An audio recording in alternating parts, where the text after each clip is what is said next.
யோகிராம் சுரத்குமார். ஜெயகுரு ராயா. கடவுள் மட்டுமே. பாகம் 1 நாம் பார்த்து கொண்டிருப்பது கடவுளை தேடி. நேற்றைய தொடரின் தொடர்ச்சியை தொடர்ந்து காணலாம். இத்தகைய செயல்கள் ஆலை நிர்வாகத்திற்கு அதிருப்தியை அளித்தன. தனது உள்ளார்ந்த கோட்பாடுகளை சமரசப்படுத்திக் கொள்ள அவர் மறுத்துவிட்டார். அவரது ஆரம்ப காலத்திலேயே பல விஷயங்களில் இறுக்கத்தை விரும்பவில்லை. அதேபோல சாதி வர்க்க பிரிவினைகள் பார்ப்பது அவருக்கு அறவே பிடிக்காது. அனைத்து தரப்பு மக்களையும் சமமாக பாவிக்க வேண்டும் என்பதற்கு முயற்சிகள் எடுத்தார். அதில் ரிஸ்க் எடுத்தே இவற்றை செய்தார். விட்டலின் நண்பரின் மரணம் அவரை ஆன்மீக விழிப்புணர்வில் ஒரு புதிய நிலைக்கு இட்டுச் சென்றது என்றால் 1918 நடந்த சம்பவம் ஒன்று ஆன்மீகத்தில் அவரை வலுவாக காலூன்ற வைத்தது. அந்த ஆண்டு அவரது மனைவியும் மகளும் கடுமையாக உடல் நலம் பாதிக்கப்பட்டனர். மகள் உடல் நலம் தேறிவிட்டார். ஆனால் மனைவி ருக்மாபாய் மரணப்படுக்கையில் இருந்தார். மனைவி உடல் நலம் சரியாக வேண்டும் என்று விட்டல் கடுமையாக பிரார்த்தனைகள் செய்தார். விட்டல் அறையில் பிரபல சுவாமிஜியான ஸ்ரீ பாண்டுரங்காஷ்ரம் படம் ஒன்று மாட்டியிருக்கும். விட்டல் அந்த சுவாமிஜியிடம் கண்ணில் கண்ணீர் மல்க மனம் உருக கடுமையாக பிரார்த்தனை செய்தார். அவர் பிரார்த்தனைக்கு கடவுள் செவிசாய்த்தார். ருக்மாபாய் உடல்நிலையில் குணம் தெரிந்தது. அவர் உடல் நலம் தேறினார். இந்த சம்பவம் அவரை மாற்றியது. ராமதாஸ் வாழ்க்கையை உற்று நோக்குபவர்களுக்கு கடவுள் மீதான பைத்தியம் அவருக்கு இந்த சமயத்தில்தான் ஆரம்பமானது என்று புரிந்து கொள்ள முடியும். கடவுளின் கருணையினால் மனைவி உயிர் பிழைத்தார் என்பது கடவுளிடம் மட்டும்தான் உண்மையான சக்தி உள்ளது என்பதை விட்டலுக்கு ஆழமாக எடுத்துச் சொல்லியது.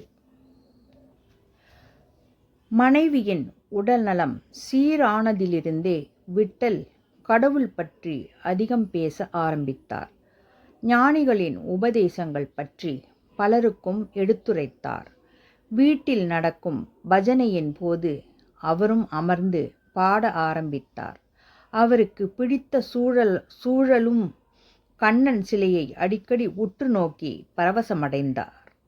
உண்மையில் சொன்னால் இதுதான் அவருக்கு முடிவின் ஆரம்பம். இதற்கிடையில் அவரது பிசினஸ் ஒன்றும் சொல்லிக் கொள்கிற மாதிரி இல்லை. விட்டல் நடுத்தர வயதில் இருந்தார். அதாவது 40 வயதை தொட்டுவிட்டார். துணிகளுக்கு பிரிண்ட் போடுவது, புடவைகளுக்கு சாயம் போடுவது போன்ற தொழிலில் ஈடுபட்டிருந்த அவரது ஸ்ரீ சீதாராம் விட்டல் கம்பெனி பெரும் நஷ்டத்தில் இயங்கியது. அவர் சொல்கிறார், விற்பனை குறைந்து நிறுவனம் அபாய கட்டத்தை நெருங்கியது. கடன் அதிகமானது, செலவும் அதிகமானது. என்னதான் லாபம் கிடைத்தாலும் அது நிறுவனத்தின் தினசரி செலவை விழுங்கிவிட்டது.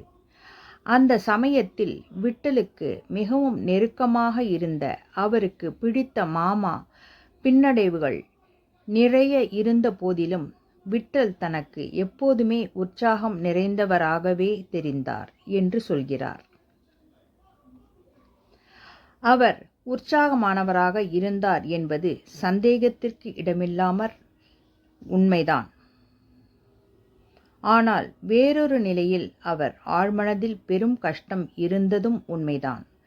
இது குறித்து ராமதாசே சொன்னதாக சந்திரசேகர் குறிப்பிடுகிறார். பயங்கர மன அழுத்தமும் பதட்டமும் நிலவிய தருணம் அது. எல்லாமே அவராலேயே ஏற்பட்டது. இந்த நிலையில் நிம்மதி எங்கிருக்கும், ஓய்வு எங்கு கிடைக்கும்?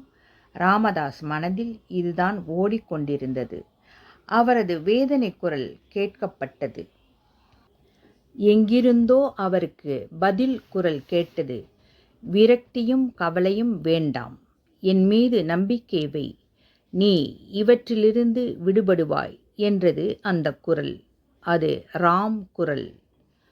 ஊக்கப்படுத்தும் இந்த குரல் கடலில் தத்தளித்து கொண்டிருக்கும் ஒருவனை நோக்கி போடப்பட்ட பலகை போல கடவுளிடமிருந்து வந்த உறுதி இது. இதன் தொடரை நாளை தொடர்ந்து காணலாம்.